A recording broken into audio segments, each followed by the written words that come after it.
Welcome to The Explainer. Today, we're diving into a really powerful personal story about trauma, addiction, and what recovery actually looks like. We're going to explore what happens when someone wins the fight to get clean, only to find out that a much deeper, much harder war is just getting started. Right, let's just jump straight into this because this question right here is the whole story.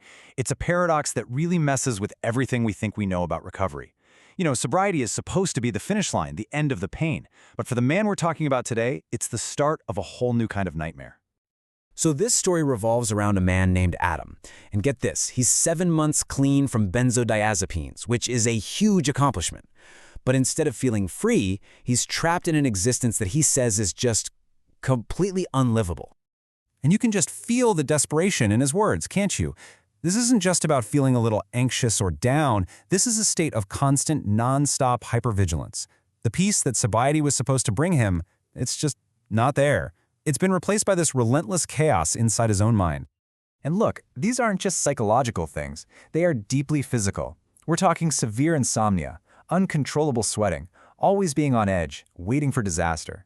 It's like his body is still under attack.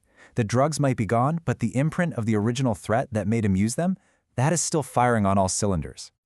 So to really understand this living hell he's in, we have to go back. We have to rewind the tape to where these wounds first happened, to a childhood that was defined by just extreme and constant violence. And this brings us to this core idea of a broken spirit. And it's not just a metaphor.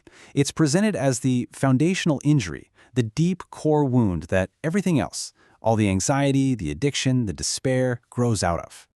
And we're not talking about one bad event here. His childhood was a constant state of siege. I mean, imagine being held at rifle point by your own father at just 6 years old, watching your pregnant mother get her ribs broken, getting your own head smashed through walls. It was an environment where safety wasn't just missing, it was literally impossible. So what happens when a kid's spirit gets fractured that badly? When the pain inside you is that constant, that overwhelming? Well, you develop this primal need, this drive, to just make the pain stop. And when you lay it out, you see this awful but completely logical domino effect. The trauma creates the broken spirit. The broken spirit creates this unbearable pain. And that pain creates this overwhelming need to escape it. All of a sudden, addiction doesn't look like the problem. It looks like a solution. It's a survival strategy. And Adam himself says it point blank. Heroin, benzos, alcohol, it wasn't about partying or chasing a high. It was about finding solace. It was a desperate attempt to get even a moment of peace from an internal war that had been raging since he was just a little kid. Okay, so let's jump back to the present day. Adam is clean. He's taken away the one thing that was numbing the pain.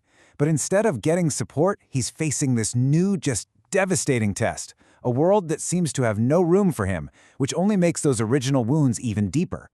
And the rejection is described as just total. It's not just one program, it's every program. It's not just from strangers, it's from his own family. This just hammers home that deep feeling of worthlessness, making him feel, as he puts it, like human refuse. And the result of all that rejection? He's completely physically isolated. This isn't just feeling lonely. He's literally warehoused in a motel room miles from anything or anyone.